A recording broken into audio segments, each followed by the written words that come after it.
മക്കളെ welcome back to architects it's me Vadakkan മക്കളെ ഇന്ന് നമ്മൾ ഡിസ്കസ് ചെയ്യാൻ പോകുന്നത് നമ്മുടെ നാലാമത്തെ ചാപ്റ്റർ ആയിട്ടുള്ള മാത്തമാറ്റിക്സ് ഓഫ് ചാൻസ് എന്ന് പറയുന്ന ചാപ്റ്ററിലെ മുഴുവൻ കോൺസെപ്റ്റ്സും വിത്ത് എക്സാമ്പിൾ ആണ് ഡിസ്കസ് ചെയ്യാൻ പോകുന്നത്. ഈ ചാപ്റ്റർ അറിയാത്ത കുട്ടിയാണെങ്കിൽ ഈ വീഡിയോ കംപ്ലീറ്റ് ഇരുന്ന് കാണുക. ഇനി അല്ല ഈ ചാപ്റ്റർ എനിക്ക് പക്കയാണ് സാറേ, എനിക്കിത് കാണേണ്ട ആവശ്യമില്ല എന്ന് പറയുന്ന ഒരു കുട്ടി എന്താക്കണ്ട, ഈ വീഡിയോ ഇപ്പം തന്നെ സ്കിപ്പ് ചെയ്തു പോകുന്നതാണ്. പിന്നൊരു കാര്യം, 10ാം ക്ലാസ്സിൽ പഠിക്കുന്ന നിങ്ങളുടെ എല്ലാ കുട്ടികൾക്കും നിങ്ങൾക്ക് ഇത് ഷെയർ ചെയ്ത് കൊടുക്കാം. കാരണം ഈ വരുന്ന ഓണം എക്സാമിന് വളരെ ഇമ്പോർട്ടന്റ് ആയിട്ടുള്ള ഒരു ചാപ്റ്ററാണ് നമ്മുടെ മാത്തമാറ്റിക്സ് ഓഫ് ചാൻസ് അഥവാ സാധ്യതകളുടെ ഗണിതം എന്ന് പറയുന്ന ഈ ഒരു ചാപ്റ്റർ. മുഴുവൻ കോൺസെപ്റ്റും വിത്ത് എക്സാമ്പിൾസ് ആണ് നമ്മൾ ഡിസ്കസ് ചെയ്യാൻ പോകുന്നത്. സോ ഈ ചാനൽ ആദ്യമായിട്ട് കാണുന്ന പിള്ളേരാണെങ്കിൽ സബ്സ്ക്രൈബ് ചെയ്യാൻ മറക്കരുത് മക്കളെ. അതുപോലെ തന്നെ വിലയേറിയ നിങ്ങളുടെ അഭിപ്രായങ്ങൾ, നിങ്ങൾക്ക് ഡൗട്ടുകൾ ഉണ്ടെങ്കിൽ ഒക്കെ നിങ്ങൾ കമന്റ് ബോക്സിൽ അറിയിക്കുക. വടക്കൻ സാർ നിങ്ങളുടെ കൂടെ ഉണ്ടാവും. സോ നമ്മൾ തുടങ്ങാൻ പോവുകയാണ് മാത്തമാറ്റിക്സ് ഓഫ് ചാൻസിൽ അല്ലെങ്കിൽ സാധ്യതകളുടെ ഗണിതം എന്ന് പറയുന്ന ഈ ചാപ്റ്ററിൽ നമ്മൾ ആദ്യം അറിഞ്ഞിരിക്കേണ്ട കോൺസെപ്റ്റ് ആണ് എന്താണ് പ്രോബബിലിറ്റി, എന്താണ് ചാൻസ്, അല്ലെങ്കിൽ മലയാളം മീഡിയക്കാര് എന്താണ് സാധ്യത എന്ന് മനസ്സിലാക്കി വെക്കണം. എടാ സാധ്യത കണ്ടുപിടിക്കാൻ നമ്മളിപ്പം ഒരു കോയിൻ എടുത്തും കണ്ടിട്ട് ഇങ്ങനെ ടോസ് ചെയ്യാണ്. ഈ കോയിൻ വന്നും കണ്ട് നിലത്ത് വെക്കുന്ന സമയത്ത് ഹെഡ് ആവാനുള്ള ചാൻസ് ഉണ്ട്, ടെയിൽ ആവാനുള്ള ചാൻസ് ഉണ്ട്. അവിടെ ഒരു ചാൻസ് ഉണ്ട് അല്ലെ, ഹെഡ് ആവാനൊരു ചാൻസ് ഉണ്ട്, ടെയിൽ ആവാനൊരു ചാൻസ് ഉണ്ട്. സോ ഇതെങ്ങനെയാണ് നമ്മൾ ഡിസ്കസ് ചെയ്യുന്നത്, അതെങ്ങനെയാണ് നമ്മൾ കണ്ടുപിടിക്കുക എന്നുള്ളതാണ് നമ്മൾ നോക്കാൻ പോകുന്നത്. സോ സിമ്പിൾ ആയിട്ട് പറയുകയാണെങ്കിൽ അതിനൊരു ഇക്വേഷൻ പഠിക്കേണ്ടതുണ്ട്, സിമ്പിൾ ആയിട്ടുള്ള ഒരു ഇക്വേഷൻ പഠിക്കേണ്ടതുണ്ട്. ദാറ്റ് ഈസ് ചാൻസ് കണ്ടുപിടിക്കാനുള്ള ഇക്വേഷൻ എന്താണെന്നറിയോ മക്കളെ? അല്ലെങ്കിൽ ചാൻസ് എന്നോ പ്രോബബിലിറ്റി എന്നോ അല്ലെങ്കിൽ സാധ്യത കണ്ടുപിടിക്കാനോ എന്നൊക്കെ പറയാം. ഇതിന് നമ്മൾ ചെയ്യേണ്ടത് വളരെ സിമ്പിൾ ആണ്. ഇംഗ്ലീഷുകാർ പറയും number of chance divided by total number of chance. കഴിഞ്ഞു. എന്താണ് എന്റെ മക്കൾ പറഞ്ഞു തന്നെ? സംഭവം ഇത്രയേ ഉള്ളൂ. Number of chance divided by total number of chance ചെയ്താൽ നമുക്ക് എന്ത് കിട്ടി? ചാൻസ് കിട്ടി അല്ലെങ്കിൽ പ്രോബബിലിറ്റി കിട്ടി. സാർ എക്സാമ്പിൾ കാണിച്ചു തരും, നിങ്ങൾ ടെൻഷൻ ആവണ്ട. ഓക്കെ, സോ ബേസിക്കലി മലയാളികളുടെ കാര്യത്തിലേക്ക് വരുന്ന സമയത്ത് സാധ്യത is equal to, sir short ആയിട്ട് ചെയ്താട്ടോ, ഈസ് ഈക്വൽ ടു, എന്ന് പറഞ്ഞാൽ എന്താ? സാധ്യത ഈസ് ഈക്വൽ ടു സാധ്യതകളുടെ എണ്ണം ഡിവൈഡഡ് ബൈ സാധ്യതകളുടെ എണ്ണം ഡിവൈഡഡ് ബൈ ആകെ എണ്ണം. കൊള്ളാലോ കളി, ആകെ എണ്ണം. എന്ന് പറഞ്ഞാൽ സാധ്യത കേട്ടോ. സോ സാധ്യത ഈസ് ഈക്വൽ ടു എന്താണ്? സാധ്യതകളുടെ എണ്ണം ഡിവൈഡഡ് ബൈ ആകെ എണ്ണം എന്ന് പറയുന്ന ഈ ഒരു ഇക്വേഷൻ ഉണ്ടെങ്കിൽ നമുക്ക് വളരെ ഈസി ആയിട്ട് എന്താക്കാൻ പറ്റും? ആൻസർ ചെയ്യാൻ സാധിക്കും. സാർ ഒരു ക്വസ്റ്റ്യൻ പറയട്ടെ, ഒരു കോയിൻ ടോസ് ചെയ്യാണ്, അങ്ങനെയാണെങ്കിൽ ഹെഡ് കിട്ടാനുള്ള ചാൻസ് എന്ത്? Probability of getting head, P of bracket ഇങ്ങനെ ഇട്ട് വെച്ചാൽ നമുക്ക് ഷോർട്ട് ആട്ടോ, നിങ്ങളതങ്ങനെ പഠിക്കണമല്ല, നിങ്ങൾ എഴുതി വെച്ചാൽ മതി. എന്ത്? ഹെഡ് കിട്ടാനുള്ള ചാൻസ് അല്ലെങ്കിൽ ചാൻസ് ഓഫ് ഗെറ്റിംഗ് ഹെഡ് അല്ലെ probability of getting head. Okay, അപ്പൊ ഹെഡ് കിട്ടാനുള്ള സാധ്യത എന്ന് പറഞ്ഞു കഴിഞ്ഞാൽ എന്റെ മക്കൾ നോക്കേണ്ടത് ഇവിടെ ടോട്ടൽ എത്ര ചാൻസ് ഉണ്ട് എന്നാണ്. നമുക്ക് ആകെ ഒരു ഹെഡും ഒരു ടെയിലും ഉള്ളത്. സോ ടോട്ടൽ എത്ര ചാൻസ് ഉണ്ട്? ടോട്ടൽ 2 ചാൻസ് ഉള്ളത്. സോ ടോട്ടൽ എന്ന് പറഞ്ഞാൽ 2 ആണ്. പരിപാടി കഴിഞ്ഞു. ഇനി നമ്മൾ ചെയ്യേണ്ടത് ഹെഡ് കിട്ടാനുള്ള ചാൻസ് ചോദിക്കുമ്പോൾ ഒരു വര ഇങ്ങനെ ഇട്ടേക്കണേ, ഫ്രാക്ഷൻ ഇട്ടേക്കണം. ഇതിന്റെ മുകളിൽ നമ്പർ ഓഫ് ചാൻസ്, അതായത് ഹെഡ് വെക്കാനുള്ള ചാൻസ് എത്ര ഹെഡ് ഉണ്ട്? ഒരു ഹെഡ് അല്ലേ ഉള്ളൂ. സോ 1 മുകളിൽ വരും. ടോട്ടൽ നമ്പർ ഓഫ് ചാൻസ് എത്രയാ? ടോട്ടൽ നമ്പർ ഓഫ് ചാൻസ് ഇവിടെ ടോട്ടൽ നമ്പർ ഓഫ് ചാൻസ് നമ്മൾ എഴുതി വെച്ചിട്ടുണ്ട്. ടോട്ടൽ നമ്പർ എത്രയാണ്? 2 ആണ്. സോ ആ 2 താഴത്തിട്ടാൽ ഹെഡ് കിട്ടാനുള്ള സാധ്യത എന്ന് പറഞ്ഞാൽ എത്രയാ? 1/2. സിമ്പിൾ. കുഴപ്പമുണ്ടോ? ഇനി ടെയിൽ കിട്ടാനുള്ള സാധ്യത എന്താന്ന് വെച്ച് കഴിഞ്ഞാൽ എത്ര ടെയിൽ ഉണ്ടടാ? എത്ര ടെയിൽ ഉണ്ട്? ടെയിൽ എന്ന് പറഞ്ഞാൽ 1 ആണുള്ളത്. ടോട്ടൽ നമ്പർ 2 ആണ്. സോ നമുക്ക് ആൻസർ കിട്ടി 1/2. പരിപാടി കഴിഞ്ഞു. ഓക്കെ അല്ലേ? ഇങ്ങനെ സിമ്പിൾ ആയിട്ടുള്ള ക്വസ്റ്റ്യൻസ് ആണ് ഈ ഒരു ഭാഗത്ത് നിന്ന് വരാറുള്ളത്. ഇനി അതിനെ നമ്പറുമായിട്ട് റിലേറ്റ് ചെയ്ത് കഴിഞ്ഞിട്ട് ക്വസ്റ്റ്യൻസ് വരുന്ന സമയത്ത് ഇവിടെ ശ്രദ്ധിച്ചോളാം. ഒരു പെട്ടിയിൽ സാർ വേറെ ക്വസ്റ്റ്യൻ എടുക്കാണ്, ഹെഡും ടെയിലും അല്ലാതെ വേറൊരു എക്സാമ്പിൾ എടുക്കാൻ പോവാണ്. ഒരു പെട്ടിയിൽ 1 മുതൽ 10 വരെയുള്ള നമ്പർ ഉണ്ട്. ഇതിൽ നിന്നും എടുക്കുന്നത് ഒരു ഓഡ് നമ്പർ ആവാനുള്ള സാധ്യത എത്രയാണ്? എന്റെ മക്കൾ ആദ്യം നോക്കേണ്ടത് ഈ പെട്ടിയിൽ 1 മുതൽ 10 വരെ ആകെ എത്ര നമ്പർ ഉണ്ട്, അല്ലെങ്കിൽ ടോട്ടൽ എത്ര നമ്പർ ഉണ്ട് നോക്കണം. ടോട്ടൽ എത്ര ഉണ്ട്? 1 മുതൽ 10 വരെ 10 എണ്ണം ഉണ്ടാവും. 1 2 3 4 5 6 7 8 9 10 എണ്ണം ഉണ്ട്. സോ ടോട്ടൽ നമ്പർ എന്ന് പറയുന്നത് എത്രയാണ്? 10 ആണ്. അതുകൊണ്ട് തന്നെ അടിയിൽ വരേണ്ട നമ്പർ 10 ആണെന്ന് കിട്ടി. ഇനി മുകളിൽ വരേണ്ടത് ഓഡിന്റെ എണ്ണം. 1 ഉണ്ട്, 3 ഉണ്ട്, 5 ഉണ്ട്, 7 ഉണ്ട്, പിന്നെ ഏതാണ് 9 ഉണ്ട് അല്ലെ? എത്ര ഉണ്ട്? 1 ഉണ്ട്, 3 ഉണ്ട്, 5 ഉണ്ട്, 7 ഉണ്ട്, 9 ഉണ്ട്. ടോട്ടൽ എത്ര ഉണ്ട്?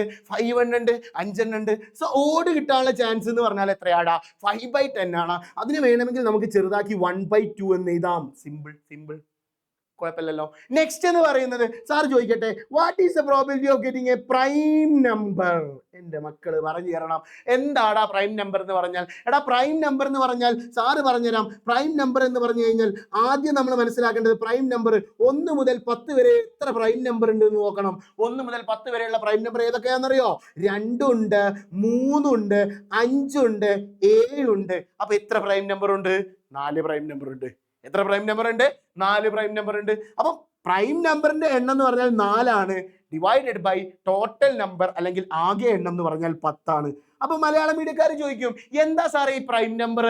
അതിന് പറയുന്ന പേരാണ് അഭാജ്യ സംഖ്യ. എന്ത് സംഖ്യ? അഭാജ്യ സംഖ്യ. അങ്ങനെയാണെങ്കിൽ നെക്സ്റ്റ് ക്വസ്റ്റ്യനിലേക്ക് പോകാൻ പോവാണ്. കളറുമായി റിലേറ്റ് ചെയ്ത് ക്വസ്റ്റ്യൻസ് ചോദിക്കാറുണ്ട്. എന്താണ് കളറുമായി റിലേറ്റ് ചെയ്തുള്ള ക്വസ്റ്റ്യൻ? എന്തായാലും നിങ്ങൾക്ക് എക്സാമിന് പ്രതീക്ഷിക്കാവുന്ന ഒരു ചോദ്യമാണ്. ഒരു പെട്ടിയിൽ 3 ചുവന്ന ബോളുകളുണ്ട്, 7 പച്ച ബോളുകളുണ്ട്. 3 ചുവന്ന ബോളുകളുണ്ട്, 7 പച്ച ബോളുകളുണ്ട്. അങ്ങനെയാണെങ്കിൽ ചോദ്യം ഇതാണടാ, പച്ച കിട്ടാനുള്ള സാധ്യത എന്താണ്? What is the probability of getting a green ball? അതായത് ഉസ്മാൻ ഇങ്ങനെ കണ്ണിച്ചൂമ്പ്, ഉസ്മാനെ കണ്ണിച്ചൂമ്പ് എന്ന് പറയില്ലേ, അങ്ങനെ കണ്ണിച്ചൂമ്പി, മുനീർ കണ്ണിച്ചൂമ്പി ഇങ്ങനത്തെ ഒരു ബോൾ എടുത്താൽ അത് ഗ്രീൻ ആവാനുള്ള ചാൻസ് എന്ത് എന്നാണ് ചോദ്യം. അങ്ങനെയാണെങ്കിൽ അതുപോലെ തന്നെ ചിലപ്പം എക്സാമിന് ചോദിക്കും, what is the probability of getting A red ball? ചുവന്ന പന്ത് കിട്ടാനുള്ള സാധ്യത എന്താണെന്ന് ചോദിക്കും. അപ്പൊ എൻ്റെ മക്കൾ ആദ്യം മനസ്സിലാക്കേണ്ടത്, ഈ പറയുന്ന പെട്ടിയിൽ ടോട്ടൽ എത്ര പന്ത് ഉണ്ട് നോക്കണം. 3 + 7 എത്രയാടാ? ടോട്ടൽ 10 പന്തുകളുണ്ട്. അങ്ങനെയാണെങ്കിൽ പച്ച കിട്ടാനുള്ള സാധ്യത എന്താടാ? പച്ച കിട്ടാനുള്ള സാധ്യത ഇതിൽ പച്ച 7 ആണുള്ളത്, ബൈ ടോട്ടൽ എണ്ണം 10 ആണ്. സോ ദ ആൻസർ ഈസ് 7/10 എന്ന് കിട്ടും. അങ്ങനെയാണെങ്കിൽ ചുവന്ന പന്ത് കിട്ടാനുള്ള സാധ്യത എന്താന്ന് ചോദിക്കുന്നവരോട്, ചുവന്ന പന്ത് എത്ര ഉണ്ടടാ? 3 എണ്ണം ഉണ്ട്, ബൈ 10 ആണ് ടോട്ടൽ എണ്ണം. സോ ചുവന്നത് കിട്ടാനുള്ള സാധ്യത എന്ന് പറയുന്നത് 3/10 ആണ്. സെറ്റ് ആണെന്ന് വിചാരിക്കുന്നു. നെക്സ്റ്റ് ക്വസ്റ്റ്യനിലേക്ക് കടക്കുമ്പോൾ, നെക്സ്റ്റ് കോൺസെപ്റ്റിലേക്ക് കടക്കുമ്പോൾ നമുക്കറിയാം ജോമെട്രിക്കൽ പ്രോബബിലിറ്റി അല്ലെങ്കിൽ ജാമിതീയ സാധ്യത എന്ന് പറയും. എന്താണ് ഈ ജോമെട്രി? ജോമെട്രി കുറച്ചുകൂടി ഒരു കോംപ്ലിക്കേറ്റഡ് സാധനമാണ്. ഒന്നും നിങ്ങൾ പേടിക്കണ്ട, വളരെ സിമ്പിൾ ആയിട്ട് നിങ്ങൾക്ക് ചെയ്യാം. ജോമെട്രിക്കൽ പ്രോബബിലിറ്റി കണ്ടുപിടിക്കാൻ വേണ്ടിയിട്ട്, പ്രോബബിലിറ്റി അല്ലെങ്കിൽ സാധ്യത, പ്രോബബിലിറ്റി യെസ്, ഈ പ്രോബബിലിറ്റി കണ്ടുപിടിക്കാനുള്ള ഇക്വേഷൻ എന്താണെന്ന് അറിയാം മക്കളെ? Area of chance divided by total area. എന്ത്? Area of chance divided by total area. ഈ ഇക്വേഷൻ ഉപയോഗിച്ചാൽ നമുക്ക് ഏരിയന്റെ ഏത് ക്വസ്റ്റ്യനും ചെയ്യാം. ചിലപ്പോൾ അത് കഷ്ണമായിട്ട് ഡിവൈഡ് ചെയ്തേക്കും. ഇപ്പൊ ഈ ഒരു എക്സാമ്പിളിലേക്ക് നോക്കിക്കഴിഞ്ഞാൽ ഇവിടെ ഈക്വൽ ആയിട്ടുള്ള കഷ്ണങ്ങളാക്കിയിട്ട് നമ്മൾ പിസ്സൊക്കെ ഇങ്ങനെ വെട്ടി വെക്കുമ്പോൾ പോലെ കറക്റ്റ് ആയിട്ട് ഈക്വൽ കഷ്ണങ്ങളാക്കി ഇങ്ങനെ വെട്ടി വെച്ചിട്ടുണ്ടെങ്കിൽ നമുക്ക് അതിനെന്താക്കാന്നറിയോ? എണ്ണം കൊണ്ട്, ഈക്വൽ ആണെങ്കിൽ എണ്ണം കൊണ്ട് ചെയ്യാം. ഫോർ എൻ എക്സാമ്പിൾ, ഈ ഒരു സർക്കിളിൽ യെല്ലോ കിട്ടാനുള്ള സാധ്യത എത്രയാന്ന് ചോദിച്ചു കഴിഞ്ഞാൽ, ടോട്ടൽ എത്ര കഷ്ണമാണുള്ളത്? ടോട്ടൽ 8 കഷ്ണമുണ്ട്. ടോട്ടൽ 8 കഷ്ണം. അതിൽ യെല്ലോ എത്ര ഉണ്ട്? 3 എണ്ണല്ലേ. സോ മോളിൽ നിങ്ങൾക്ക് 3 എന്ന് എഴുതാം, ബൈ 8 എന്ന് നിങ്ങൾക്ക് ഈസി ആയിട്ട് ആൻസർ ചെയ്താം. ഇനി എന്റെ മക്കൾ പറയുന്നത് ഓറഞ്ച് കിട്ടാനുള്ള സാധ്യത എന്താ? Probability of getting orange colour കിട്ടാനുള്ള ചാൻസ് എന്താ? എത്ര ഓറഞ്ച് ഉണ്ട് ഇതിൽ? ഒരു ഓറഞ്ച് അല്ലേ ഉള്ളൂ, ഡിവൈഡഡ് ബൈ ടോട്ടൽ എത്ര ഉണ്ട്? 8. ഹൈ നമ്മളെ സ്കൈ ബ്ലൂ എന്ന് പറഞ്ഞത്. Probability of getting blue, sky blue എത്ര ബ്ലൂ ഉണ്ടടാ? 2 ബ്ലൂ അല്ലേ ഇതിലുള്ളതോ? 2 ഡിവൈഡഡ് ബൈ ടോട്ടൽ എണ്ണം എന്ന് പറഞ്ഞാൽ 8 അല്ലേ. സോ ഇതിനെ വേണമെങ്കിൽ നമുക്ക് ചെറുതാക്കി 1/4 എന്നാക്കാം. കുഴപ്പമില്ലല്ലോ, ഓക്കെ അല്ലേ? സോ ഈ രൂപത്തിൽ ഈക്വൽ ആയിട്ടുള്ള കഷ്ണങ്ങൾ വെച്ചിട്ടാണ്, അല്ലെങ്കിൽ ഈക്വൽ ആയിട്ടുള്ള ഒരു ചിത്രമാണെങ്കിൽ ഈക്വൽ ആയിട്ട് മുറിച്ച് നമുക്ക് ചെയ്യാൻ പറ്റിയെങ്കിൽ എണ്ണം വെച്ചിട്ട് തന്നെ ചെയ്താൽ മതി. അതേസമയം മിക്കവാറും എക്സാമിന് ഇതുപോലത്തെ ചോദ്യങ്ങളായിരിക്കും ഉണ്ടാവുക. ഒരു റെക്റ്റാങ്കിൾ തന്നിട്ടുണ്ട്. ഈ area of this rectangle is 40 centimetre square. കുഴപ്പമില്ലല്ലോ. എന്നിട്ട് നിങ്ങളോട് സബ് ക്വസ്റ്റ്യൻ 1 ആയിട്ട് ചോദിക്കും, find the area of triangle എത്രാന്ന് ചോദിക്കും. മാത്രമല്ല മുനീർ കണ്ണ് ചുമ്പിങ്ങാണ്ട് ഒരു കുത്തിടുകയാണെങ്കിൽ പ്രോബബിലിറ്റി ഓഫ് ബിക്കമിങ് ഇൻസൈഡ് അല്ലെങ്കിൽ probability of getting inside the ട്രയാങ്കിളിനുള്ളിലാവാനുള്ള സാധ്യത എത്രാന്ന് ചോദിക്കും. എൻ്റെ മക്കൾ മനസ്സിലാക്കുക, ഇവിടെ 9ാം ക്ലാസ്സിൽ നമ്മളൊരു പഠിച്ച കോൺസെപ്റ്റ് ഉണ്ട്. അത് വെച്ചിങ്ങാണ്ട് ഈ പറയുന്ന റെക്റ്റാങ്കിളിന്റെ ലെങ്ത്തും ട്രയാങ്കിളിന്റെ ബേസും ഈക്വൽ ആണ്. റെക്റ്റാങ്കിളിന്റെ വശവും ഒരു വശം അല്ലെ നീളം എന്ന് പറയുന്ന സാധനവും ത്രികോണത്തിന്റെ പാദവും സെയിം ആണ്. മാത്രമല്ല ത്രികോണത്തിന്റെ ഉയരവും അതുപോലെ തന്നെ ഈ പറയുന്ന ചതുരത്തിന്റെ വീതിയും തുല്യമാണ്. ബ്രെഡ്ത്ത് ഹൈറ്റിന് ഈക്വൽ ആണ്. അങ്ങനെയാണെങ്കിൽ നിങ്ങൾ മനസ്സിലാക്കേണ്ട ഒരു കാര്യം എന്താണെന്നറിയോ? ഈ പറയുന്ന റെക്റ്റാങ്കിളിന്റെ ഏരിയന്റെ നേരെ പകുതിയായിരിക്കും ട്രയാങ്കിളിന്റെ ഏരിയ. അങ്ങനെയാണ് എൻ്റെ മക്കൾ പറഞ്ഞു തന്നെ. ഈ ട്രയാങ്കിളിന്റെ ഏരിയ എത്ര ആയിരിക്കും? റെക്റ്റാങ്കിളിന്റെ ഏരിയ 40 ആണെങ്കിൽ ട്രയാങ്കിളിന്റെ ഏരിയ എന്തായിരിക്കും? 20 സെന്റിമീറ്റർ സ്ക്വയർ ആയിരിക്കും, നേരെ പകുതി. കുഴപ്പമുണ്ടോ? ഇനി ഇതിലെ ഏരിയ നമ്മൾ മുനീർ കണ്ണ് ചുമ്പിങ്ങാണ്ടൊരു കുത്തിടുന്ന സമയത്ത് അത് ട്രയാങ്കിളിൻ്റെ ഉള്ളിലാവാനുള്ള ചാൻസ് എന്ന് പറയുന്നത്, ഏരിയ എന്ന് പറയുന്നത് എന്താണ്? വളരെ സിമ്പിൾ ആണ്. ട്രയാങ്കിളിന്റെ ഏരിയ ഡിവൈഡഡ് ബൈ റെക്റ്റാങ്കിളിന്റെ area that is equal to എന്തായിരിക്കും എൻ്റെ മക്കൾ പറഞ്ഞത്? ട്രയാങ്കിളിന്റെ ഏരിയ എന്ന് പറഞ്ഞാൽ 20 ഡിവൈഡഡ് ബൈ റെക്റ്റാങ്കിളിന്റെ ഏരിയ എന്ന് പറഞ്ഞാൽ 40. കൊള്ളാലോ. 20/40 എന്ന് പറഞ്ഞാൽ 20 21 ടൈംസ് ആണ്, 40 22 ടൈംസ് ആണ്. So the answer is 1/2. കുഴപ്പമുണ്ടോ? ഈസി അല്ലേ? സിമ്പിൾ അല്ലേ? യെസ് മക്കളെ. അപ്പൊ ഇതുപോലത്തെ ക്വസ്റ്റ്യൻസ് കൂടുതൽ വരാറുണ്ട്. യെസ്, മാത്രമല്ല അതിനേക്കാൾ ഉപരിയായിട്ട് പേസിലേക്ക് കടക്കുന്നതിന് മുമ്പ് നമ്മൾ നിർബന്ധമായിട്ട് അറിഞ്ഞിരിക്കേണ്ട ഒരു ക്വസ്റ്റ്യൻ ആണ്. ഒരു സർക്കിൾ തരും. നിങ്ങൾ ശ്രദ്ധിക്കണേ. എന്ത് തരും? ഒരു സർക്കിൾ തരും. സാർ ഒരു സർക്കിൾ വരയ്ക്കുകയാണ്. ഈ സർക്കിളിന്റെ സെന്റർ മാർക്ക് ചെയ്തിട്ടുണ്ടാവും. ഈ സെന്ററിലേക്ക് ഒരു ആർക്ക് പോലെ ഇങ്ങനെ ഒരു ലൈൻ ഇങ്ങനെ ഇട്ടിട്ടുണ്ടാവും. ഇങ്ങനെ ഇങ്ങനെ ഇങ്ങനെ ഒരു ആർക്ക്, കുറച്ച് ആർക്കുകൾ ഉണ്ടാവും. എന്നിട്ട് സാറ് വരയ്ക്ക് ചെറിയൊരു പ്രശ്നം ഉണ്ടല്ലോ. ഡോൺ വറി, ഇപ്പൊ ശരിയായി തരാം. ദാ പിടിച്ചോ. യെസ്, ഇതാണ് സെന്റർ കേട്ടോ. അങ്ങനെയാണെങ്കിൽ ഇവിടെയുള്ള ആംഗിൾ 30 ഡിഗ്രി ആണെന്നും ഇവിടെയുള്ള ആംഗിൾ 30 ഡിഗ്രി ആണെന്നും പറഞ്ഞിട്ടുണ്ട്. എന്നിട്ട് നമ്മളോട് പറയാണ് മക്കളെ, ഈ ഷെയ്ഡ് ചെയ്ത ഭാഗത്ത്, ഈ ഒരു ഷെയ്ഡ് ചെയ്ത ഭാഗത്ത് കുത്ത് വരാനുള്ള ചാൻസ് എന്താന്ന് ചോദിച്ചു കഴിഞ്ഞാൽ എന്താ എൻ്റെ മക്കൾ ചെയ്യുക? വളരെ ഈസിയാ. നിങ്ങളുടെ കഴിഞ്ഞ വർഷത്തെ മെയിൻ എക്സാമിനും ഓണപരീക്ഷയ്ക്കും ഒക്കെ വന്നിട്ടുള്ളൊരു ചോദ്യമാണ്. ഒരു സർക്കിൾ തരും, എന്നിട്ട് 2 ആർക്കിന്റെ ആംഗിൾ തരും. ഈ 2 ആർക്ക് ഉണ്ടാവില്ല, ചിലപ്പോൾ ഒരു ആർക്കേ ഉണ്ടാവുള്ളൂ. എനിവേ നിങ്ങൾ ഇവിടെ ചെയ്യേണ്ട എത്ര മാത്രമേ ഉള്ളൂ? x/360 ചെയ്താൽ പരിപാടി കഴിഞ്ഞു. ആരാ എക്സ്? ഷെയ്ഡ് ചെയ്ത ഭാഗത്തിന്റെ സെൻട്രൽ ആംഗിൾ. അപ്പൊ ഷെയ്ഡ് ചെയ്യാത്തതാണ് ചോദിച്ചെങ്കിൽ ഷെയ്ഡ് ചെയ്യാത്ത ഭാഗത്തിന്റെ സെൻട്രൽ ആംഗിൾ. നിങ്ങൾക്ക് എവിടെയാണോ പ്രോബബിലിറ്റി കണ്ടുപിടിക്കേണ്ടത് അതിന്റെ സെൻട്രൽ ആംഗിൾ എടുക്കുക. സോ ഇവിടെ നോക്കിയേ, നമ്മളോട് ഇപ്പൊ ഷെയ്ഡ് ചെയ്ത ഭാഗത്താണ് ചോദിച്ചത്. ഷെയ്ഡ് ചെയ്ത ഭാഗത്ത് 30 + 30 60 ഉണ്ട്, ബൈ 360 എന്നാണ് വരിക. So the answer will be 1/6. കുഴപ്പമില്ലല്ലോ. 0 0 കട്ട് ചെയ്തു. ദാറ്റ് ഈസ് ഈക്വൽ ടു 6/36 ആണ്. 6ൽ 6 1 ടൈംസ്, 36ൽ 6 6 ടൈംസ്. അപ്പൊ നമുക്ക് 1/6 എന്ന് ഷോർട്ട് ആക്കി എഴുതാം. ഇതുപോലെ സർക്കിളുമായിട്ട് റിലേറ്റ് ചെയ്തുള്ള ക്വസ്റ്റ്യൻസും ജോമെട്രിയിൽ ചോദിക്കാറുണ്ട്. ടെക്സ്റ്റ് ബുക്കിൽ ഒരു 5 ചോദ്യങ്ങൾ തന്നിട്ടുണ്ട്. അതിൽ കുറച്ച് കുട്ടിക്ക് കൺഫ്യൂഷൻ ഉണ്ടെന്ന് പറഞ്ഞിട്ടുണ്ടായിരുന്നു. സാറ് മറ്റൊരു വീഡിയോ എന്തായാലും അതുമായിട്ട് ബന്ധപ്പെട്ട് ചെയ്തിട്ട് നിങ്ങൾക്ക് അപ്ലോഡ് ചെയ്യുന്നതായിരിക്കും കേട്ടോ. യെസ്, ഇപ്പൊ നമ്മൾ പേസിലേക്ക് കടക്കാൻ പോവാണ്. പേസ് എന്ന് പറയുന്ന ഭാഗത്ത് നിങ്ങൾക്ക് 2 രീതിയിൽ വരാറുണ്ട്. ഒന്ന് കളർ പെയറും മറ്റൊന്ന് നമ്പർ പെയറുമായിട്ടാണ് നമുക്ക് എക്സാമിന് വരാറുള്ളത്. അതായത് 2 പെട്ടിയിൽ, ഒരു പെട്ടിയിൽ അല്ലെങ്കിൽ ഒരു രജനി ചേച്ചിക്ക് എന്തുണ്ട്? ചുവപ്പ്, പച്ച, മഞ്ഞ കമ്മലും നെക്ലേസും ഉണ്ട് എന്നാ പറഞ്ഞത്. ഇത് നെക്ലേസ് ആട്ടോ, ഇത് നെക്ലേസ്. കുഴപ്പമില്ലല്ലോ. അതുപോലെ തന്നെ ചേച്ചിക്ക് എന്തുണ്ട്? ഇയറിംഗും ഉണ്ട്. നമ്മളെ രജനി ചേച്ചിക്ക് ഇയറിംഗും ഉണ്ട്, നെക്ലേസും ഉണ്ട്. ഏതൊക്കെ കളറിലാ? ചുവപ്പുണ്ട്, പച്ചയുണ്ട്, മഞ്ഞയുണ്ട്. ഇത് രജനി ചേച്ചിക്ക് ഏതൊക്കെ രീതിയിൽ ഇടാന്നുള്ളതാണ് ചോദ്യം. നമ്മൾ ബയോളജിയിൽ ഒരു സംഭവം പഠിച്ചിട്ടുണ്ട്, അല്ലേ? TTRR എന്ന് പറഞ്ഞൊരു സെറ്റപ്പ് പഠിച്ചിട്ടുണ്ട്. അതേ ടെക്നിക്ക് നിങ്ങൾക്ക് ഇവിടെ ഉപയോഗിക്കാം. സിമ്പിൾ ആയിട്ട് എടുക്കുകയാണെങ്കിൽ നിങ്ങൾ ജസ്റ്റ് എന്താക്കുക? 2 ലൈൻ എടുക്കുക. ഒരു ലൈൻ ഇങ്ങനെ, ഒരു ലൈൻ ഇങ്ങനെ എടുക്കുക. കുഴപ്പമില്ലല്ലോ. എന്നിട്ട് നിങ്ങൾ ചെയ്യേണ്ട ഇത്ര മാത്രമേ ഉള്ളൂ. ഒരു ഭാഗത്ത് 1ാമത്തെ പെട്ടിയിലുള്ള ആളെയും മറ്റേ ഭാഗത്ത് 2ാമത്തെ പെട്ടിയിലുള്ള ആളെയും ചെയ്യാം. എന്നാ എൻ്റെ മക്കൾ പറഞ്ഞേ, 1ാമത്തെ പെട്ടിയിൽ ആരൊക്കെ ഉണ്ട്? റെഡ് ഉണ്ട്, ഗ്രീൻ ഉണ്ട്, യെല്ലോയും ഉണ്ട്. 2ാമത്തെ പെട്ടിയിൽ ആരൊക്കെ ഉണ്ട്? റെഡ് ഉണ്ട്, ഗ്രീൻ ഉണ്ട്, യെല്ലോയും ഉണ്ട്. ഇനി ഈ പെട്ടി ജസ്റ്റ് ഒന്ന് ക്ലോസ് ചെയ്താ 1 2 3 1 2 3. ഓക്കെ അല്ലേ? എൻ്റെ മക്കൾ ശ്രദ്ധിക്കേണ്ട ഒരു വിഷയം എന്താ വെച്ചാൽ, ഈ ആദ്യം നമ്മളിട്ട് 2 വരല്ലേ, അത് നമുക്ക് കൂടി ജസ്റ്റ് ഒരു ഷോക്ക് ഇട്ട് വെക്കണം കേട്ടോ. കാരണം എന്താ വെച്ചാൽ അത് കടന്നു പോകാതിരിക്കാൻ വേണ്ടിയിട്ട് അങ്ങോട്ടും ഇങ്ങോട്ടും. സോ ജസ്റ്റ് ഒരു ഷോക്ക് ഇട്ടേക്കാം. ഓക്കെ അല്ലേ? ഇനി ഇതിനെ പെയറാക്കി മാറ്റണം. വളരെ സിമ്പിൾ ആണ് പെയറാക്കാന്ന് പറഞ്ഞാൽ. ഇവിടെ ആരൊക്കെ ഉള്ളത്? R. ഇവിടെ 6 ഉണ്ട്, ഇവിടെ 6 ഉണ്ട്, ഇവിടെ 6 ഉണ്ട്. അപ്പൊ R. അടുത്ത് ഇവിടെ 6 ഉണ്ട്, ഇവിടെ G ഉണ്ട്. അപ്പൊ RG വരും, RG. അടുത്ത് RY വരും. സെറ്റ് അല്ലേ? ഇവിടെ R ഉണ്ട്, ഇവിടെ Y ഉണ്ട്. പരിപാടി കഴിഞ്ഞ് അടുത്ത എന്താ ചെയ്യേണ്ടത്? GR വരും, GG വരും, GY വരും. അടുത്തത് അങ്ങനെയാണെങ്കിൽ എന്തായിരിക്കടാ? YR വരും, YG വരും, അടുത്ത് YY വരും. കഥം, പരിപാടി കഴിഞ്ഞു. അങ്ങനെയാണെങ്കിൽ എന്റെ മക്കളെ ഇവിടെ ചോദ്യം ചോദിക്കാനുള്ള സാധ്യത ഇതാണ്. What is the probability of that both colours are same? Both same ആവാനുള്ള ചാൻസ് എന്ത് എന്നാണ് ചോദിച്ചത്. രണ്ടും സെയിം ആവാനുള്ള ചാൻസ് എന്ത് എന്നാ ചോദിച്ചത്. എന്റെ മക്കൾ ഇവിടെ ശ്രദ്ധിച്ച് നോക്കിയേ. ഇവിടെ രണ്ടും സെയിം ആയത് 3 അല്ലേ ഉള്ളത്, RR GG YY അല്ലേ ഉള്ളത്. അങ്ങനെയാണെങ്കിൽ ഇവിടുത്തെ ചാൻസ് എന്തായിരിക്കും? 3/. ടോട്ടൽ എത്ര ഉള്ളത്? ടോട്ടൽ നിങ്ങൾ ഇവിടെ ഒന്ന് ജസ്റ്റ് എണ്ണി നോക്കിയാൽ മതി. അല്ലെങ്കിൽ ഒന്നാമത്തെ പെട്ടിയിലുള്ള നമ്പർ ഇൻറ്റു രണ്ടാമത്തെ പെട്ടിയിലുള്ള നമ്പർ ചെയ്താൽ നമുക്ക് 9 എന്ന് കിട്ടും. ഒന്നാമത്തെ പെട്ടിയിൽ 3 ആൾക്കാരുണ്ട്, രണ്ടാമത്തെ പെട്ടിയിൽ 3 ആൾക്കാരുണ്ട്. സോ 3 × 3 9 എന്ന് കിട്ടും. സോ ആ 9 എന്താക്കിയാൽ മതി? അടിയിൽ എഴുതിയാൽ മതി. സോ 3/9 ദാറ്റ് ഈസ് 1/3 എന്ന് നമുക്ക് ആൻസർ കിട്ടും.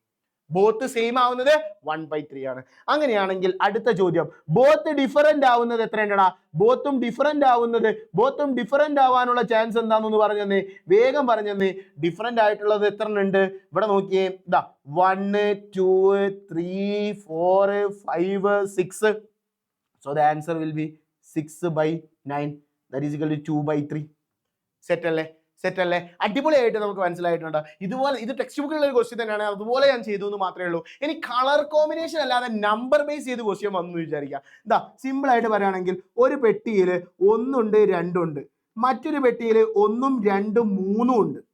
ഇവിടുത്തെ ക്വസ്റ്റ്യൻ എന്താണെന്നറിയോ? What is the probability of sum being 4? Sum 4 ആവണം. പേരാക്കാൻ പറഞ്ഞാൽ ബോത്ത് ഡിജിറ്റ് ഡിഫറൻറ്റ്, ആദ്യത്തെ ഡിജിറ്റ് ചെറുത് വലുത്, രണ്ടാമത്തെ ഡിജിറ്റ് വലുത് എന്നൊക്കെ ചോദിച്ചു കഴിഞ്ഞാൽ നിങ്ങൾ ഇതുപോലെ പേരാക്കി എഴുതിയാൽ മതി. അതേസമയം സമ്മ് ചോദിച്ചു കഴിഞ്ഞാൽ സമ്മ് 4 ആവാനുള്ള ചാൻസും അതുപോലെ തന്നെ probability of sum being odd ആവാനുള്ള ചാൻസും ഒക്കെ ചോദിച്ചു കഴിഞ്ഞാൽ സം എന്ന് പറഞ്ഞാൽ സമ്മോ പ്രൊഡക്റ്റോ ആയിരിക്കും ചോദിക്കട്ടോ. അപ്പൊ സം എന്ന് ചോദിച്ചു കഴിഞ്ഞാൽ നേരത്തെ പോലെ തന്നെ നിങ്ങൾ 2 വര വരയ്ക്കുക. 2 വരമക്കൂടെ ജസ്റ്റ് എന്താക്കുക, എന്തെങ്കിലും ഒരു മാർക്കിംഗ് ഇട്ട് കൊടുക്കുക മനസ്സിലാവാൻ വേണ്ടിയിട്ട്. നെക്സ്റ്റ് നിങ്ങൾ ചെയ്യേണ്ടത് ഒന്നാമത്തെ പെട്ടിയിലുള്ള ആളെ 1 2, രണ്ടാമത്തെ പെട്ടിയിലുള്ള ആളെ 1 2 3 ഇവിടേക്ക് എഴുതുക. എന്നിട്ട് ജസ്റ്റ് ഈ ബോക്സ് ഒന്ന് ഇങ്ങനെ കംപ്ലീറ്റ് ചെയ്ത് വരയ്ക്കാം. എന്നിട്ട് എടുത്ത് എഴുതല്ല, 1 അല്ല ഇവിടെ എഴുതണ്ടേ. ഇവിടെ കാരണം എന്താ? നമ്മളോട് ചോദിച്ച് സമ്മ ചോദിക്കുമ്പോൾ ഈ 1 കൂടി എടുത്ത് ഇങ്ങോട്ട് എഴുതുമ്പോൾ 1 + 1 2 എന്ന് എഴുതും. അത് 1 + 2 3, അടുത്ത് 2 + 1 3, 2 + 2 4, ഇവിടെ 4, അതുപോലെ തന്നെ 3 + 2 5. കുഴപ്പമില്ലല്ലോ. അങ്ങനെയാണെങ്കിൽ എൻ്റെ മക്കൾ പറഞ്ഞേ ഏതൊക്കെയാണ് സമ്മ് 4 ആയിട്ട് വരുന്നത്? എത്ര ഉണ്ടെന്നൊന്ന് പറഞ്ഞേ. എൻ്റെ മക്കൾ വേഗം എണ്ണി നോക്കി പറഞ്ഞേ. സമ്മ് 4 വരുന്ന 1 2 ഉള്ളത്. സോ 2/. ടോട്ടൽ എത്ര ചാൻസ് ഉണ്ട്? ടോട്ടൽ കണ്ടിരിക്കുന്നത് ഈ പെട്ടിയിൽ 2 ഉണ്ട്, ആ പെട്ടിയിൽ 3 ഉണ്ട്. സോ 2 × 3 6 ആണ്. സോ ടോട്ടൽ എന്ന് പറഞ്ഞാൽ 6 ആണ്. സോ 2/6 എന്ന ആൻസർ കിട്ടും. ചെറുതാക്കി വേണമെങ്കിൽ 1/3 എന്ന് എഴുതാം. ഓക്കെ അല്ലേ? അടുത്ത സമ്മ് ഓഡ് ആവണം. സമ്മ് ഓഡ് ഉള്ളതാ 1 2 3 എണ്ണം ഓടാണ്. സോ എന്താ ആൻസർ വരിക? 3/6 ദാറ്റ് ഈസ് ഈക്വൽ ടു 1/2 എന്ന ആൻസർ. സെറ്റ് അല്ലേ? സോ നമ്പർ പെയറും കിട്ടി. ഇനി വളരെ ഇമ്പോർട്ടന്റ് ആയിട്ട് നിങ്ങളുടെ ഓണം എക്സാമിന് എന്തായാലും ചോദിക്കുന്ന ഉറപ്പുള്ള ഒരു ക്വസ്റ്റ്യൻ ആണ് പെയർ അഥവാ കൂടുതൽ ജോഡികൾ എന്ന് പറയുന്നത്. ഈ ജോഡിയായിട്ട് ബന്ധപ്പെട്ടുള്ള ക്വസ്റ്റ്യൻ ആണ് നമ്മൾ അടുത്ത് ചെയ്യാൻ പോകുന്നത്. സാർ ഒരു ട്രിക്ക് ഉപയോഗിച്ചിട്ടാണ് പറയാൻ പോകുന്നത്. നിങ്ങൾക്കത് കുറച്ചുകൂടി ഈസി ആയിട്ട് നിങ്ങളുടെ സ്കൂളിൽ പറഞ്ഞതാണ് ഫീൽ ചെയ്യുന്നതെങ്കിൽ നിങ്ങൾക്ക് ആ ഒരു ട്രിക്കും ഉപയോഗിക്കാം, നോ പ്രോബ്ലം. ഏതായാലും നിങ്ങൾക്ക് ആൻസർ കിട്ടിയാൽ മതി. ഓക്കെ, സോ നമുക്കിവിടെ നോക്കാം. ഒരു പെട്ടിയിൽ 30 ബോയ്സും 20 ഗേൾസും ഉണ്ട്. അത് 10A ക്ലാസ്സിൽ കേട്ടോ. 10B ക്ലാസ്സിലേക്ക് വരുന്ന സമയത്ത് 15 ബോയ്സും 25 ഗേൾസും ഉണ്ട്. 10B കുഴപ്പമില്ലല്ലോ. ഓരോ ക്ലാസ്സിൽ നിന്നും ഓരോരുത്തർ വീതം എടുക്കുകയാണെങ്കിൽ ചോദ്യം ഇങ്ങനെയാണ് വരാറ് സാധാരണ. ബോത്ത് ബീങ് ബോയ്സ്, രണ്ടും ബോയ്സ് ആവാനുള്ള ചാൻസ് എന്ത്? അതുപോലെ രണ്ടും ഗേൾസ് ആവാനുള്ള ചാൻസ് എന്ത്? ഒരു ബോയും ഒരു ഗേളും ആവാനുള്ള ചാൻസ് എന്ത്? അതുപോലെ തന്നെ പിന്നെ ചോദിക്കുന്ന ഒരു ചോദ്യമാണ് അറ്റ്ലീസ്റ്റ് 1 ബോയ്, ഒരു ബോയ് എങ്കിലും ഉണ്ടാവണം. അല്ലെങ്കിൽ പിന്നെ ചോദിക്കുന്നതാണ് അറ്റ്ലീസ്റ്റ് 1 ഗേൾ, ഒരു പെൺകുട്ടി എങ്കിലും ഉണ്ടാവണം. ഈ രൂപത്തിലുള്ള ചോദ്യങ്ങൾ വന്നു കഴിഞ്ഞാൽ നമ്മൾ എന്ത് ചെയ്യുന്നതാണ് നമ്മൾ നോക്കാൻ പോകുന്നത്. വളരെ ഈസിയാണ് മക്കളെ. ഇവിടെ ശ്രദ്ധിക്കുക, നിങ്ങൾ ആദ്യം ചെയ്യേണ്ടത് ചോദ്യം ചെയ്യാൻ പോകുന്നതിന്റെ മുമ്പായിട്ട് നിങ്ങൾ ഒരു ലൈൻ ഇങ്ങനെ വരച്ചു വെക്കണം. എന്താ ഇവിടുന്ന് ഇങ്ങനെ പെൻസിൽ കൊണ്ട് വരച്ചാൽ മതി. നിങ്ങൾക്ക് ഈ ലൈൻ ഉപയോഗിച്ച് പരിപാടികളൊക്കെ തീർക്കാം. നോക്കണേ. യെസ് സാർ, ഇത് ഓരോ ലൈനും ഓരോ കളറിലാക്കാൻ പറ്റും. ഒന്ന് ബ്ലൂ, അടുത്തത് റെഡ്, അത് നിങ്ങൾക്ക് ആൻസർ പറയാൻ വേണ്ടിയിട്ട് കേട്ടോ. അടുത്തത് ഗ്രീന്, അടുത്തത് പിങ്ക്. ആഹാ ആഹാ ആഹാ, കുഴപ്പമില്ലല്ലോ. അങ്ങനെയാണ് എൻ്റെ മക്കൾ പറഞ്ഞു തരണം കേട്ടോ. ആ ലൈന് ഞാൻ ജസ്റ്റ് നിങ്ങൾ പെൻസിലോണ്ട് നിങ്ങൾ നോർമലായിട്ട് വരച്ചത്, ഇങ്ങനെ കളർഫുൾ ആക്കി വരയ്ക്കൊന്നും വേണ്ട. ഞാൻ ജസ്റ്റ് മനസ്സിലാവാൻ വേണ്ടിയിട്ടാണ് ഡിഫറെന്റ് കളർ ഉപയോഗിച്ച് വരച്ചത്. അങ്ങനെയാണ് എൻ്റെ മക്കൾ ആദ്യം ചെയ്യേണ്ടത് ടോട്ടൽ പേഴ്സ് എത്ര എന്ന് കണ്ടുപിടിക്കണം. ടോട്ടൽ പേഴ്സ് എന്ന് പറഞ്ഞാൽ നമുക്ക് എല്ലാ ചോദ്യത്തിനെയും അടിഭാഗത്ത് എഴുതാനുള്ള സാധനമാണ്. ഈ ടോട്ടൽ പേഴ്സ് കണ്ടുപിടിക്കാൻ വേണ്ടി എൻ്റെ മക്കൾ ചെയ്യേണ്ടത് ഒന്നാമത്തെ ക്ലാസ്സിൽ അല്ലെങ്കിൽ ഒന്നാമത്തെ പെട്ടിയിൽ ടോട്ടൽ എത്ര ആളുണ്ട് നോക്കാം. ഒന്നാമത്തെ ക്ലാസ്സിൽ 50 ആൾക്കാരുണ്ട്. രണ്ടാമത്തെ ക്ലാസ്സിൽ എത്ര ആൾക്കാരുണ്ട്? ടോട്ടൽ 40 ആണുള്ളത്. ഓക്കെ അല്ലേ? അങ്ങനെയാണെങ്കിൽ ടോട്ടൽ പേഴ്സ് കണ്ടുപിടിക്കാൻ 50 × 40 ചെയ്താൽ മതി. 50 × 40 ചെയ്താൽ എത്ര ആൻസർ കിട്ടും? 2000 ആൻസർ കിട്ടും. 1 മാർക്ക് ഉറപ്പാ. ഇത് ചെയ്താൽ 1 മാർക്കല്ല, ഇനി വരുന്ന എല്ലാ ചോദ്യത്തിന്റെയും അടിഭാഗത്ത് എഴുതേണ്ടത് നമ്മൾ ഇതാണ്. അതുകൊണ്ട് ഇത് നിർബന്ധമായിട്ട് നമ്മൾ കണ്ടുപിടിക്കണം.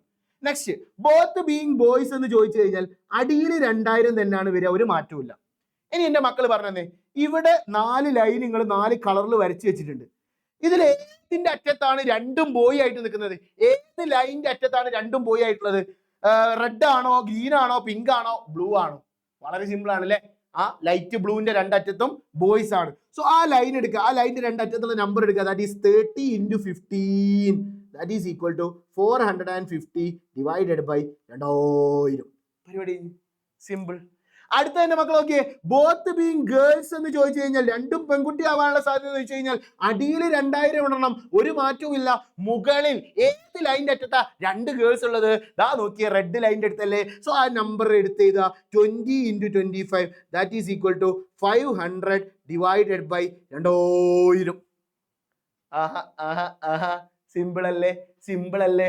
ഇനി ഒരു ബോയും ഒരു ഗേളും വരണം എന്നാ പറഞ്ഞത്. അടിയിൽ 2000 തന്നെ, അതില് മാറ്റമൊന്നുമില്ല. ഇനി ലൈന് നോക്കിയേ, ഏതൊക്കെ ലൈൻ മേല ഒരു ബോയ് ഒരു ഗേളും ഉള്ളത്? സാറെ പിങ്ക് മേലും ഉണ്ട്, ഗ്രീൻ മേലും ഉണ്ട്. ആദ്യം നിങ്ങൾ പിങ്ക് എടുത്തോളി. പിങ്കിന്റെ അറ്റത്തുള്ള രണ്ട് നമ്പർ ഏതാ? പിങ്കിന്റെ അറ്റത്തുള്ളത് 30 × 25 പ്ലസ്, ഒരു ലൈൻ കഴിഞ്ഞ് അടുത്ത ലൈനിലേക്ക് പോകുമ്പോൾ പ്ലസ് ഇടണം എന്നാ പറഞ്ഞേ. ഗ്രീൻ മേൽ ആരൊക്കെ ഉള്ളത്? 20 × 15. ആഹാ, പരിപാടി കഴിഞ്ഞ്. 30 × 25 എത്ര? 30 × 25 എന്ന് പറഞ്ഞാൽ 750 പ്ലസ് 20 × 15 എത്ര? 300 ബൈ 2000. കൊള്ളാലോ കളി. അങ്ങനെയാണെങ്കിൽ പറഞ്ഞേരി, ഇതാ 750 പ്ലസ് 300 എന്ന് പറഞ്ഞാൽ എത്രയാടാ? 1050 ഡിവൈഡഡ് ബൈ 2000. ആഹാ, കൊള്ളാലോ കളി. മനസ്സിലായിട്ടുണ്ടോ? അങ്ങനെയാണെങ്കിൽ എൻ്റെ മക്കൾ പറഞ്ഞോളി. ദാ സാറ് ഒരു ഒറ്റ ക്വസ്റ്റ്യൻ കൂടി തരാം. ഇവിടെ ഒന്ന് പേസ്റ്റ് ചെയ്യട്ടെ, ഇവിടെ ഒന്ന് പേസ്റ്റ് ചെയ്യട്ടെ. എവിടെ? യെസ്. അടുത്തതായിട്ട് നമുക്ക് ആവശ്യമുള്ള ലൈൻ എടുക്കുക, എന്നിട്ട് അത് എന്താക്കുക? മൾട്ടിപ്ലൈ ചെയ്യുക. പുതിയ ലൈനും കൂടി ആഡ് ചെയ്യണമെന്നുണ്ടെങ്കിൽ പ്ലസ് ചെയ്യണം. Next question. At least 1 girl, probability of getting at least 1 girl. ഒരു പെൺകുട്ടി എങ്കിലും ഉണ്ടാവണം. അപ്പൊ അടിയിൽ എന്ത് വരും? അടിയിൽ 2000 വരും. കുഴപ്പമില്ലല്ലോ. മോളിൽ ഏതൊക്കെ ലൈനാ വരിക? നമ്മളെ ബ്ലൂ ലൈൻ വരുമോ? ഇല്ല, ബ്ലൂവിൽ രണ്ടും ബോയ്യാ, അതിൽ ഒരു പെൺകുട്ടി ഇല്ല. അടുത്തത് പിങ്ക് ലൈനിൽ നോക്കിയേ, ഒരു ഗേൾ ഉണ്ട്. അപ്പൊ 30 × 25 പ്ലസ്. അടുത്തത് ഗ്രീന് നോക്കിയേ, ഗ്രീനിൽ ഒരു ഗേൾ ഒരു ബോയ് ആണ്. അപ്പൊ എന്താണ്? 20 × 15 പ്ലസ്. അടുത്ത എന്താണ്? ഗേളും എന്ന് പറഞ്ഞാൽ എന്താണ്? നമുക്ക് ഇതിൽ പറ്റുന്നതാണ്, രണ്ടും ഗേളാണ്. നമുക്ക് ഒരു ഗേളെങ്കിലും ഉണ്ടായാൽ മതി. അപ്പൊ 20 × 25 മിനിമം ഒരു ഗേളെങ്കിലും ഉണ്ടാവണമെന്നേ പറഞ്ഞുള്ളൂ. സോ അതിലത് പെടും. അങ്ങനെയാണെങ്കിൽ എന്തായിരിക്കും ആൻസർ? പറഞ്ഞേ. 30 × 25 എന്ന് പറഞ്ഞാൽ 750 പ്ലസ് 300 പ്ലസ് 20 × 25 എന്ന് പറഞ്ഞാൽ എത്രയാടാ? 20 × 25 എന്ന് പറഞ്ഞാൽ 500 by 2000. That is equal to 1550 by 2000 എന്ന ആൻസർ കിട്ടും. അടിപൊളിയായിട്ട് ആൻസർ കിട്ടിയില്ലേ? ഇതുപോലെ എൻ്റെ മക്കളൊന്ന് probability of getting at least 1 boy ഒന്ന് കണ്ടുപിടിച്ച്. ഇത്രയും ക്വസ്റ്റ്യൻസ് ആണ് ഈ ഭാഗത്തുനിന്നും പരീക്ഷയ്ക്ക് വരാറുള്ളത്. സോ അടിപൊളിയായിട്ട് നമ്മൾ ഈ ചാപ്റ്റർ പഠിച്ചിട്ടുണ്ട്. വീഡിയോ കുറച്ച് വലുതായി പോയാലും അടിപൊളിയായിട്ട് ഈ ചാപ്റ്ററിൽ എന്തൊക്കെ പഠിക്കാനുണ്ടോ ആ കോൺസെപ്റ്റുകൾ മുഴുവൻ അടിപൊളിയായിട്ട് പഠിച്ചിട്ടുണ്ട്. സോ എൻ്റെ മക്കൾ കൂടുതൽ പ്രോബ്ലംസ് ചെയ്യാൻ ശ്രമിക്കുക. സാറ് പ്രോബ്ലംസുമായിട്ടുള്ള വീഡിയോസും കാര്യങ്ങളൊക്കെ ആയിട്ട് വരുന്നതായിരിക്കും. അതുപോലെ തന്നെ ഷോർട്സിൽ കണ്ടമാനം വീഡിയോസ് നമ്മൾ ഓരോ ചാപ്റ്റർ ബേസ് ചെയ്തിട്ടുള്ള ക്വസ്റ്റ്യൻസും ചെയ്തിട്ടിട്ടുണ്ട്. ആ ക്വസ്റ്റ്യൻസ് ഒക്കെ നല്ല അടിപൊളിയായിട്ട് കണ്ടുപിടിക്കുക. So it's me Serin Vadakan signing off from RK Next. Bye bye. See you later.